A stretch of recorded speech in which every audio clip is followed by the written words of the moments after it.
Assalamualaikum warahmatullahi wabarakatuh. Kami dari kelompok 3 akan mempresentasikan materi tentang konseling remaja broken home dengan pendekatan behavior. Kami beranggotakan 5 orang. Yang pertama adalah Rizky, Ayu, Dani, Vika, Bagus, dan yang terakhir Vima. Silakan simak dengan seksama penjelasan kami di video setelah ini. Jika ada pertanyaan, silahkan ditanyakan atau mau diskusi, silahkan setelah melihat video kami. Selamat menyaksikan.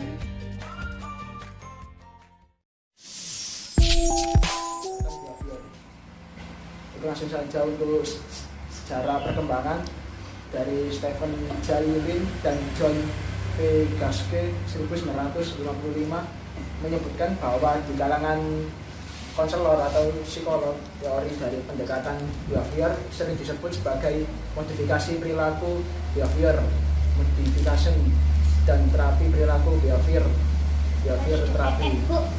Yang kedua, teori dari Carlton F. Dweck 1971. Istilah ini dikenal dengan behavior terapi, behavior counseling, reinforcement therapy, behavior modification, contingency management. Yang selanjutnya B.F. Skinner pada tahun 1953. Pendekatan behavior merupakan pendekatan yang berkembang secara logis dari keseluruhan sejarah psikologi eksperimental. Jadi teori B.F. Skinner ini menjelaskan tentang peranan dari teori operan conditioning di dalam perilaku manusia. Jadi teori operan conditioning ini merupakan pengembangan dari teori belajar sebelumnya, yaitu teori klasikal conditioning.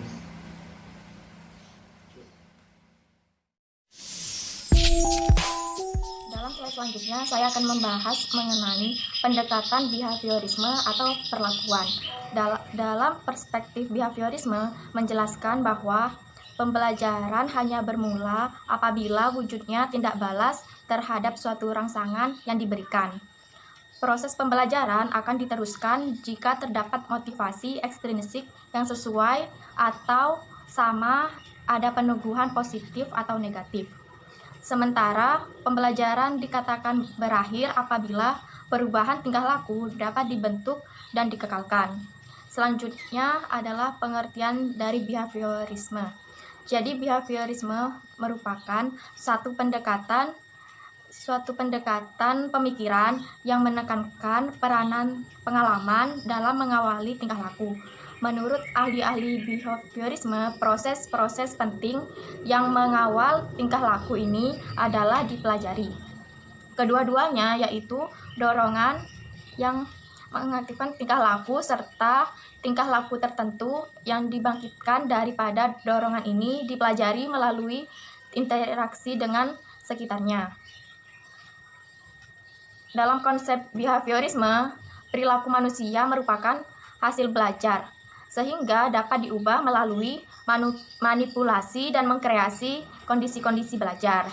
Jadi menurut pandangan behavioristik, setiap orang dinilai memiliki kecenderungan positif dan negatif yang sama.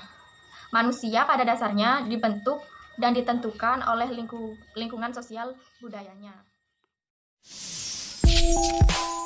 Konseling behavior dapat digolongkan dalam 5 tahapan. Yang pertama itu ada asesmen. Asesmen adalah tindakan untuk memperkirakan apa yang diperbuat klien waktu itu. Bagaimana konselor menolong klien untuk mengemukakan keadaan yang benar-benar dialami pada waktu itu. Yang kedua ada goal setting. Goal setting itu adalah menganalisis masalah berdasarkan informasi yang telah dikumpulkan. Bagaimana konselor dan klien merumuskan tujuan yang ingin dicapai dalam konseling. Yang ketiga ada teknik implementation, yaitu menentukan strategi yang akan dipakai dalam mencapai tujuan tingkah laku yang ingin diubah. Yang keempat ada evaluation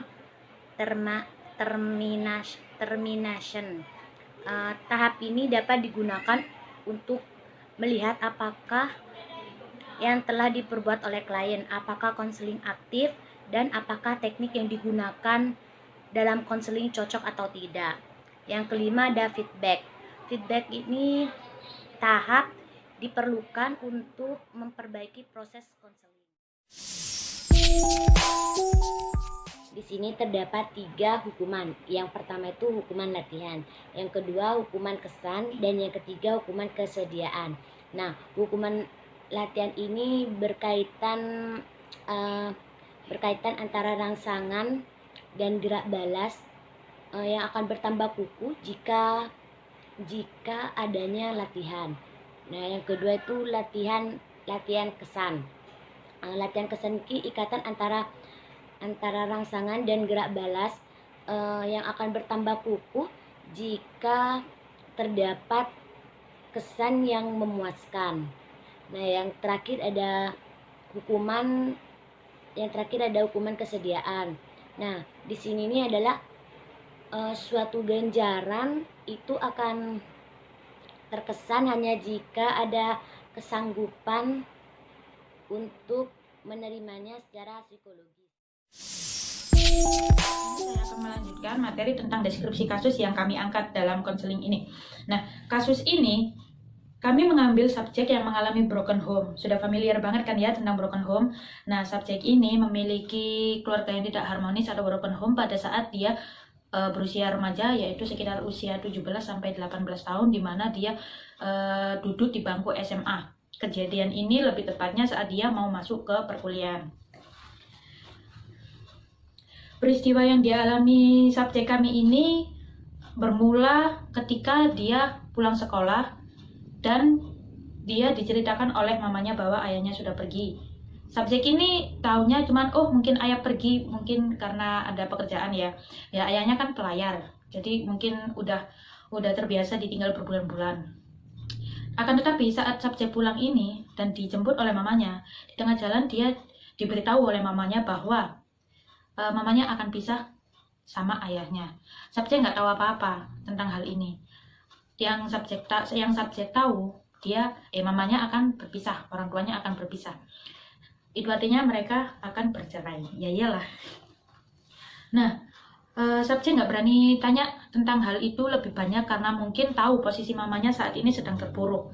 Dia mencari tahu lewat keluarga ayahnya. Sepulang dari sekolah itu, setelah dijemput oleh mamanya, dia pulang ke rumah dan dia kembali keluar meminta izin dengan alasan dia mau pergi ke rumah temannya. Padahal dia itu mau pergi ke rumah sanak saudaranya ayahnya. Nah, setelah dia bertemu dengan sanak saudaranya ayahnya, dikatakan bahwa ayahnya pergi keluar Jawa untuk bekerja. Di situ subjek mengalami keganjilan. Karena apa? Karena kayak terkesan menutup-nutupi keberadaan ayahnya. Entah itu saudara ayahnya, kakek neneknya dia juga menutupi keberadaan ayahnya.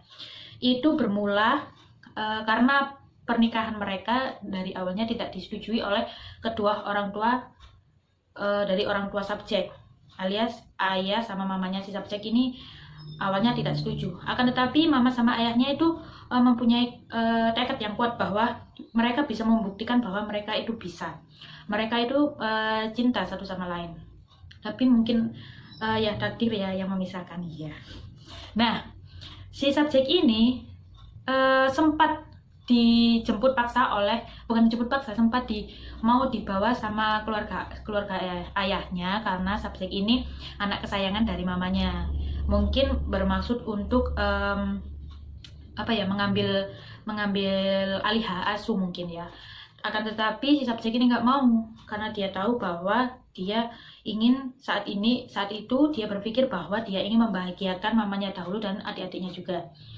Nah, kata saudaranya juga, dia mengatakan bahwa ayahnya setiap 6 bulan sekali pulang ke Jawa. Setiap 6 bulan sekali. Tapi yang diherankan oleh subjek, kenapa ayahnya nggak pernah mengunjungi dia dan adik-adiknya.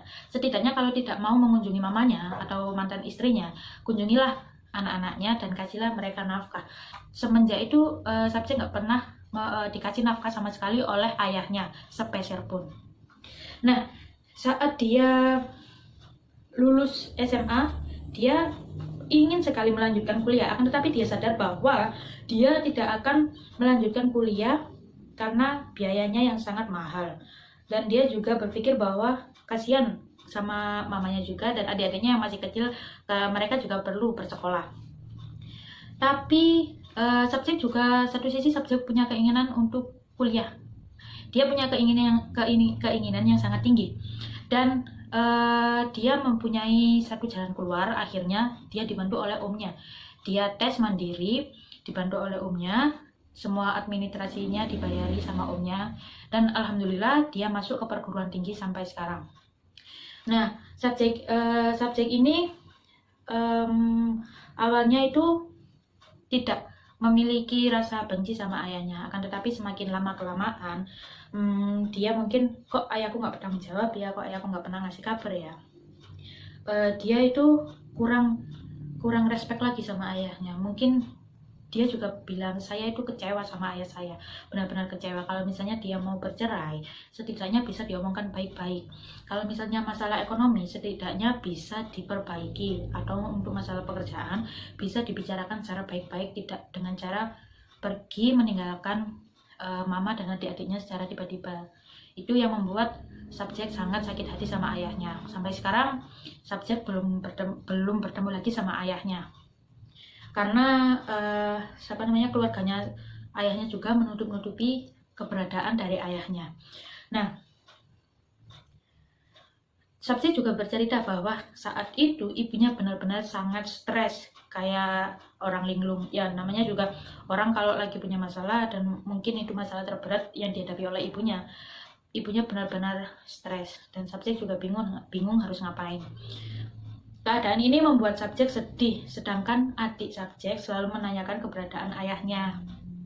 Dia selalu menanyakan keberadaan ayahnya dan si subjek ini bilang bahwa ayahnya ada kok, cuman masih pergi. Nah, beberapa lama kemudian si subjek ini tahu, ditanyain sama adiknya ini, ditanya sama tetangganya, mana ayahmu? Ayahku sudah tidur lama sekali, nggak bangun-bangun.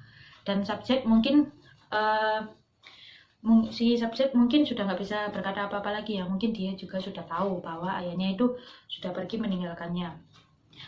Akan tetapi si subjek juga kasihan akan psikis yang dialami oleh adik-adiknya. Mungkin kemungkinan besar subjek akan bercerita ketika si adik-adiknya nanti kelak akan beranjak dewasa dan mereka harus mengetahui apa yang terjadi dalam keluarga mereka. Hal ini membuat subjek membenci ayahnya karena sikap yang mengabaikan keluarganya, dan saat ia memasuki bangku kuliah, ia memiliki teman dekat sekali, bisa dibilang mungkin PDKT ya sama cowok. Nah, saat itu subjek membuka hati buat cowok, akan tetapi dia lagi-lagi disakiti oleh cowok dan ditinggalkan tanpa alasan yang jelas. Tapi untuk kali ini dia ditinggalkan karena beda anutan ya. Mungkin kalau kita sama-sama Islam, akan tetapi beda. Kalau kan Islam ada yang NU, ada yang Muhammadiyah, ada yang LDII dan lainnya ya. Nah, itu cuman beda anutan ya. Terus dia ditinggalkan gara-gara itu, terus dia itu trauma kembali. Dia bilang bahwa semua cowok itu sama aja ya, sama-sama ninggalin tanpa ada alasan yang jelas. Maksudnya kalau misalnya beda apapun itu bisalah dibicarakan baik-baik. Nah, sejak saat itu mungkin subjek juga bercerita bahwa dia memiliki trauma terhadap laki-laki. Ia kurang siap untuk menjalin hubungan percintaan dengan laki-laki. Dia akan memilih untuk mempertimbangkannya lagi. Jika kelak misalnya dia akan menikah dan mencari ayahnya, dia siap kalau misalnya ayahnya nggak mau menjadi wali, dan kalau misalnya dia sudah mencari kemana-mana nggak ada, ya terpaksa dia akan memilih atau saudara dari mamanya. Sekian. Oke, saya Dani Rizky Yatri akan menganalisa kasus.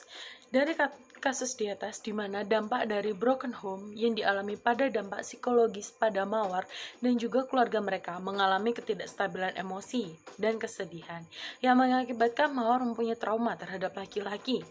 Jadi, individu itu mengalami broken home yang mempengaruhi konsep diri ia sendiri. Konsep diri itu berasal dari keluarga yang utuh yang dapat membantu dan mengembangkan potensi diri individu itu. Namun, apabila seorang individu tumbuh dalam keluarga yang cenderung bermasalah, hal tersebut dapat mengganggu proses perkembangan individu termasuk proses pembentukan konsep diri individu. Proses pembentukan konsep diri ini terjadi sejak kecil. Dari kasus di atas menceritakan bahwa Mawar pada saat masih kecil dalam kehidupannya baik-baik saja dan tidak ada masalah. Namun menginjak kelas 3 SMA, Mawar mendapat masalah dari keluarganya, di mana sang ayah disuruh oleh mertuanya untuk melanjutkan pekerjaan mebelnya bersama istrinya. Seiring berjalannya waktu, usaha tersebut tidak berkembang dan sang ayah memilih pekerjaan lamanya, yaitu sebagai pelayaran. Dari masalah ini, rentetan-rentetan masalah pun muncul, dan sang ayah meninggalkan anak-anaknya beserta istrinya tanpa memberi nafkah dan saling bertukar kabar. Di sini ada solusi berdasarkan analisa. Dalam kondisi ini, orang tua harus bisa menempatkan diri dalam posisi yang dapat membuat anak tepat merasa bahwa orang tua merupakan tempat yang terbaik bagi anak untuk berkeluh kesah, serta memberi solusi terbaik untuk pemecahan masalah sang anak. Namun, apabila hal itu tidak dapat dilakukan sebaiknya, anak broken home tetap mendapat pengasuhan terbaik dari pihak keluarga ayah maupun keluarga ibu. Perpisahan dengan pasangan tidak harus membuat anak-anak terusan menjadi korban. Sebenarnya, anak terdapat banyak usaha dan strategi pendekatan yang bisa dilakukan oleh orang tuanya terhadap anak-anak yang menjadi korban perceraian. Pendekatan tersebut tentunya dilakukan agar sebisa mungkin anak yang menerima arti perpisahan yang dilakukannya oleh orang tua dan menyembuhkan kekecewaannya, bahkan luka dalam hatinya, dan agar anak tidak mempunyai ketraumaan atau ketakutan dalam dirinya. Langkah-langkah yang diambil oleh klien. Yang pertama, klien lebih memilih untuk menjalani yang ada sekarang, meskipun ia keluarganya tidak didampingi oleh sang ayah. Yang kedua, klien membiarkan ibunya untuk mempunyai kesibukan bekerja, berkumpul dengan teman-temannya, agar sang ibu tidak selalu memikirkan masalahnya. Dan yang ketiga, klien berusaha mendampingi adik-adiknya dengan baik. Yang keempat, klien berusaha kuat dan tegar menjalani hidup yang ada sekarang. Yang kelima, meski tidak ada ayah di sampingnya, ia mau bangkit dan membimbing ibunya beserta adik-adiknya dengan baik. Terima kasih sudah menonton video kami. Wassalamualaikum warahmatullahi wabarakatuh. Bye-bye.